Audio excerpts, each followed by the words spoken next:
जय श्री सीताराम। मैं आचार्य राजकुमार पांडे आज उपस्थित हूँ आपके समक्ष तुला राशि के सितंबर 2025 के मासिक राशिफल को लेकर।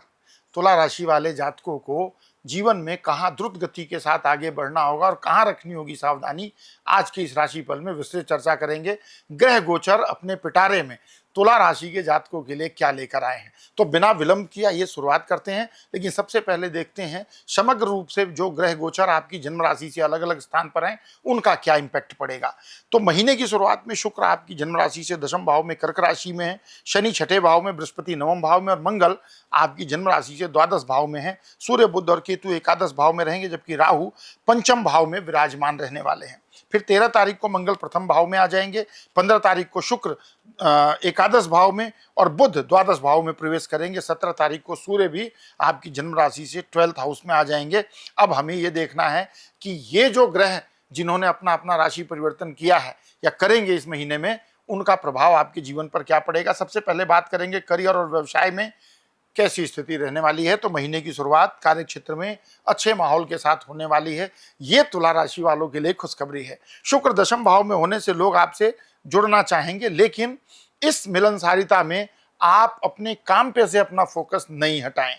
शनि और बृहस्पति आपके संघर्ष को सार्थक बनाएंगे, मेहनत का फल अवश्य मिलेगा और आपको प्रमोशन या वरिष्ठों से एप्रिसिएशन यानी सराहना भी मिलने की स्थिति बनती है। 13 तारीख के बाद मंगल प्रथम भाव में आएंगे, जिससे कॉन्फिडेंस बूस्ट होगा। विदेशी संपर्कों से भी व्यापार में लाभ के योग बनेंगे। महीने के उत्तरार्ध में आप अपने काम पर ज्यादा फोकस कर पाएंगे, बशर्ते महीने की शुरुआत के। आर्थिक स्थिति की अगर बात करें तो आर्थिक स्थिति से ये महीना उतार चढ़ाव से भरा रहेगा। शुरुआती समय में थोड़े खर्चे बढ़ सकते हैं, विशेषकर अनचाहे खर्च, लेकिन आमदनी भी बनी रहेगी। राहु शेयर बाजार या ऑनलाइन स्रोतों से अचानक धन का लाभ करा सकते हैं। 13 तारीख के बाद खर्च कुछ कम होंगे।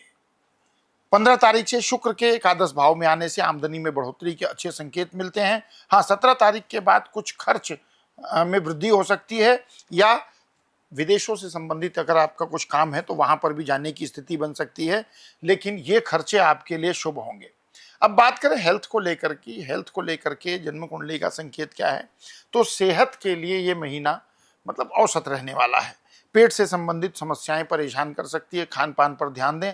मंगल और शनि की दृष्टि से कोई हेल्थ रिलेटेड कंसर्न थोड़ा सा परेशान कर सकते हैं। अगर कोई ऐसी लक्षण दिखते हैं तो अवॉइड ना करें, तुरंत चिकित्सक से परामर्श लेना चाहिए।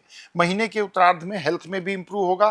प्राणायाम, योग और सुबह की सैर अगर करते हैं तो डेफिनेटली इसका बेनिफिट मिलेगा। देखिए, जो उपाय ऐसे बताए थे ना, योग कीजिए, खान पान संतुलित रखिए, सुबह की सैर कीजिए, इसका ग्रहों पर भी एक इम्पैक्ट पड़ता है। अर्थात अगर कोई ग्रह विपरीत स्थिति में है और वो आपके स्वास्थ्य को लेकर के सतर्कता की संकेत करता है और आप ये सतर्कता अगर जीवन में आत्मसात करते हैं तो डेफिनेटली आप उस प्रतिकूल स्थिति को अपने लिए नियंत्रित कर सकते हैं। बात करें प्रेम और वैवाहिक जीवन की, तो प्रेम जीवन में शुरुआत में थोड़ी चुनौती रहेगी। क्यों? राहु पंचम भाव में रहेंगे, सूर्य बुध की दृष्टि पर रहेगी पंचम भाव पर, केतु महाराज भी देख रहे हैं, तो संबंधों में कुछ गलतफहमियां, राहु महाराज तो गलतफहमी उत्पन्न करने के लिए जाने जाते हैं, तो कुछ संबंधों में गलतफहमी हो सकती है। लेकिन महीने के मध्य में शुक्र की कृपा से रिश्ते में रोमांस और गहराई फिर से वापस लौटेगी, प्रेम संबंध फिर से मजबूत होगा। वैवाहिक जातकों के लिए महीना मिश्रित रिजल्ट देगा। शुरुआत समय में तनाव, टकराव और कहा-सुनी की संभावना बनती है। 13 तारीख के बाद स्थिति सुधरेगी, लेकिन आपको संयम समझदारी दिखानी होगी। परिवार जीवन में प्रेम और सामंजस्य बना रहेगा। खासकर महीने की शुरुआत में शुक्र की दृष्टि चतुर्थ भाव पर रहेगी, क्योंकि कर्क राशि से बैठकर चतुर्थ भाव को देख रहे हैं, जिससे आपके घर का माहौल तो निश्चित अच्छा रहने वाला है।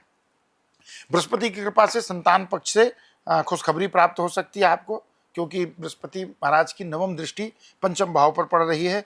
13 तारीख के बाद से थोड़ा सा गुस्से पर नियंत्रण रखें, नहीं तो पारिवारिक शांति जो बढ़िया चली आ रही है उसके भंग होने की स्थिति बन सकती है। माता पिता का स्वास्थ्य ठीक रहेगा, लेकिन अगर उनकी कोई रूटीन जांच करवाते हैं और जो ड्यू है तो उसको जरूर करवा लीजिए, ताकि समय रहते अगर कोई ऐसी आवश्यकता पड़ती भी है तो उस पर एक अच्छा निर्णय लिया जा सके। तो ये तो था तुला राशि के लिए जीवन के विभिन्न क्षेत्रों पर पड़ने वाले प्रभाव की चर्चा।